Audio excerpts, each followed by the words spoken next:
রাত্রিরে গ্রামের মানুষ ঘুমিয়ে থাকলে বাঘ এলে ক্ষতি করে না?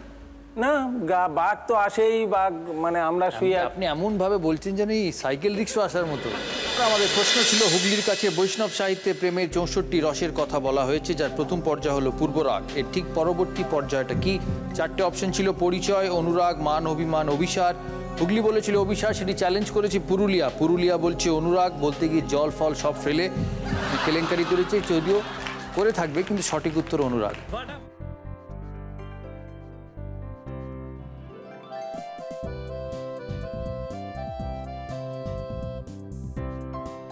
12 পয়েন্ট পেল পুরুলিয়া, আর হুগলি -6। বীরভূম, বীরভূম থেকে এসেছেন Sayani Bhattacharya, husband DSP. Yes. আর আপনি কি করেন প্রফেশনাল? আমি করতাম, জব ছেড়ে দিতে হলে, হাজবেন্ডের ট্রান্সফারেবল জব তো ওই জন্য আমি সাইকোলজিতে মাস্টার ডিগ্রি করেছি। ওনার সাইকোলজিটা কি? ছটফটে সাইকোলজি। কত রানের প্রশ্ন করব? 4 রানের প্রশ্ন বীরভূমের জন্য। প্রশ্ন: জগা খিচুড়ি বলতে আমরা সাধারণ অর্থে বহু রকম জিনিসপত্রের মিশ্রণকে বুঝিয়ে থাকি। এই জগা খিচুড়ি কথাটি আসলে কিসের নাম বা গী থেকে এসছে? 3টে অপশন: ওগরা, বিভিন্ন রকম ডাল মিশ্রিত খিচুড়ি, আর শ্রীক্ষেত্রে খিচুড়ি। বিভিন্ন রকম ডাল মিশ্রিত খিচুড়ি। বিভিন্ন রকম ডাল মিশ্রিত খিচুড়ি। বলুন ফাইনাল। নি কেউ চ্যালেঞ্জ করবে? শ্রীক্ষেত্রে খিচুড়ি। বীরভূম বলছে বিভিন্ন রকম ডাল মিশ্রিত খিচুড়ি। সঠিক উত্তর শ্রীক্ষেত্রে খিচুড়ি। Well done. শ্রীক্ষেত্রে মানে হচ্ছে জগন্নাথ ধাম। হ্যাঁ। জগন্নাথের নাম থেকে জগা খিচুড়ি।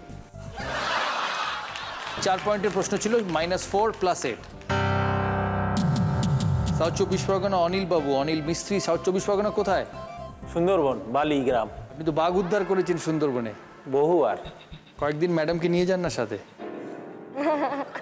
বাঘের সামনাসামনি গেলে ম্যাডামের আর ছটফটানো থাকবে না। আপনি কত ক্লোজে বাঘ দেখেছেন?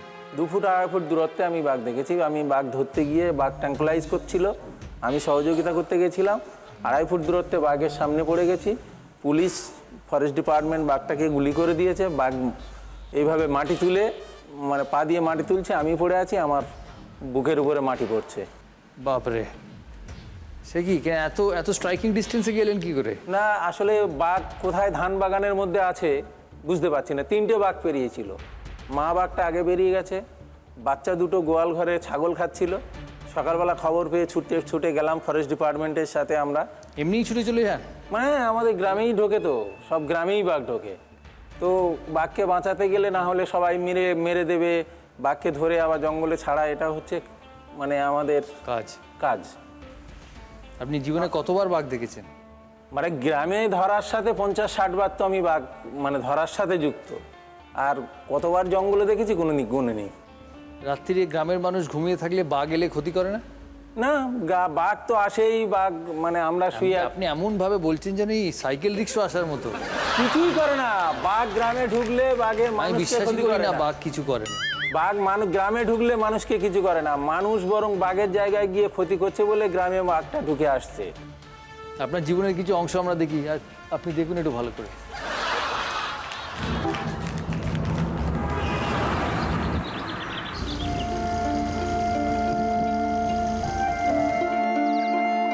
আমার নাম অনিল মিস্ত্রি। আমার বাবা ঠাকুরদারা এখানেই এসে জঙ্গল কেটে এখানে বসবাস শুরু করে। ছোটোবেলা থেকেই দেখে আসছি আমার বাবা কাকারা দাদারা হরিণ মারতে যেত। আমরা পড়াশুনো শেষ করে আবার আমরা একই রকমভাবে হরিণ মারা শুরু করেছিলাম।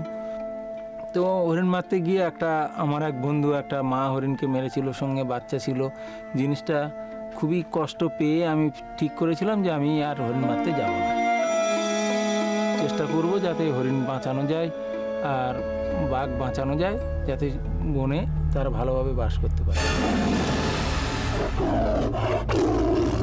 ওই দিন রাত্রেবেলা একটা বাঘ ঢুকেছে এই আমাদের বাড়ির ভিতর দিয়ে ঢুকে এখান দিয়ে হয়ে রাস্তা ঘুরে পুরো হাটখোলার পাশে কিনুপালের বাড়িতে, ওখানে একটা আনারস বাগান ছিল, সেখানে গিয়ে বাঘটা বসেছিল।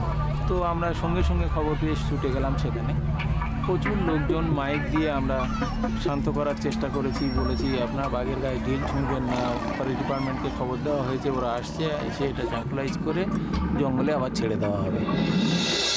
মানুষকে জঙ্গলে যাবে না এই কথাটা তো শুধু বললে তারা শুনবে না, তারা অনেকে পেটের জ্বালায় জঙ্গলে যায়, মাছ ধরতে যায়, কাঁকড়া ধরতে যায়, মধু ভাঙতে যায়, কেউ চুরি করে কাঠ কাটতেও যায়।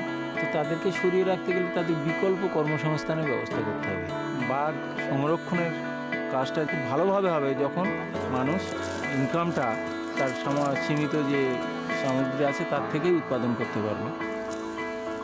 মহিলাদের আমরা নিউট্রিশন গার্ডেন ট্রেনিং দিয়েছি, নিজেদের বাগানে সবজি চাষ করে যাতে মার্কেটে গিয়ে সবজি না কিনতে হয়, ভালো জাতের সবজি তারা খেতে পাচ্ছে, তাদের নিউট্রিশনে অনেক উপকার হচ্ছে। এরকম ধরনের নানান রকমভাবে আমরা মানুষের পাশে দাঁড়িয়ে মানুষের জন্য কাজ করতে চাইছি। আমাদের উদ্দেশ্য একটাই, বাঘ বাঁচানো। বাঘ বাঁচাতে গেলে জঙ্গল বাঁচতে হবে, এবং জঙ্গল বাঁচতে গেলে পরিবেশ বাঁচতে হবে, আর পরিবেশ বাঁচলে আমরা সবাই আমাদের মতো করেই ভালোভাবে বাঁচতে পারব।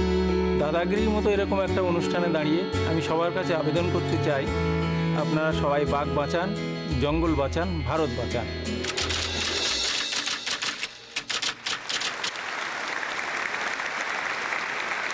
আমাদের কোনো এক ন্যাশনাল চ্যানেলে সেভ দ্য টাইগার একটা ক্যাম্পেইন হয়, আমরা জি বাংলার তরফ থেকে রিকোয়েস্ট করবো যাতে আপনাকে ওখানে কোনোভাবে ইনভলভ করা যায়। Thank you. খুব সুন্দর। ছড়ানে প্রশ্ন। হ্যাঁ হ্যাঁ, প্রশ্ন, বাঘের ল্যাজ একটি গাছের সঙ্গে জড়িয়ে দেওয়া হয়, বাঘ ভয় পেয়ে পালাতে যায়, এত জোরে টান মারে যে পাকা আমের নিচে যেমন চাপ পড়লে আঁটি সমেত আম বেরিয়ে যায় আর পড়ে থাকে শুধু খোসা, তেমনি রক্তমাংসের শরীর নিয়ে বাঘ পালিয়ে যায়, পড়ে থাকে চামড়া। অনন্য হাস্যরসের ভাণ্ডার ডমরু চরিত এর রচয়িতা কে? চারটে অপশন: কালীপ্রসন্ন সিংহ, সঞ্জীব চন্দ্র চট্টোপাধ্যায়, ত্রৈলোক্যনাথ মুখোপাধ্যায় আর উপেন্দ্র কিশোর রায়চৌধুরী।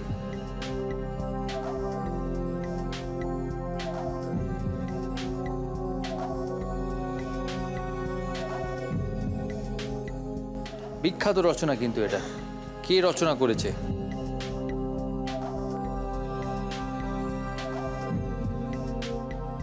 আমার তো মনে হচ্ছে কালীপ্রসন্ন সিংহ। ফাইনাল? ফাইনাল। কেউ চ্যালেঞ্জ করবে? হুগলি। ত্রৈলোক্যনাথ মুখোপাধ্যায়। এনিবে সঠিক উত্তর ত্রৈলোক্যনাথ মুখোপাধ্যায়। আমাদের হুগলি এগিয়ে চলেছে দুর্বার গতিতে।